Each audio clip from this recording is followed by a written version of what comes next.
In this lesson I'll show you how to have a drop down menu in the cell here. So at the moment we've got name, address, email, and I've got this one, income. Now with income I'd like to have a drop down cell so I could see various incomes.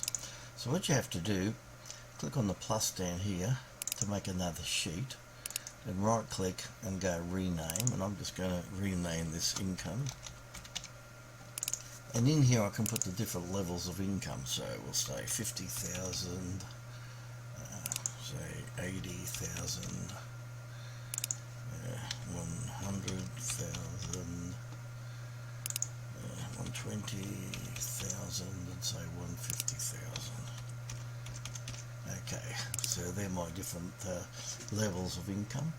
Okay, we go back to sheet 1. And what we do here, we go along the top and we go to data validation, and then let's click again on data validation.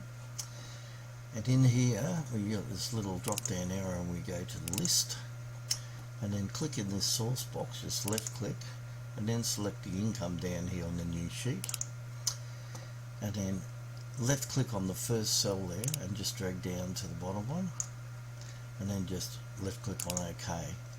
And you'll see there now we have name, address, email, and the income has a little drop down arrow, and when we click there we can actually go through and select the incomes.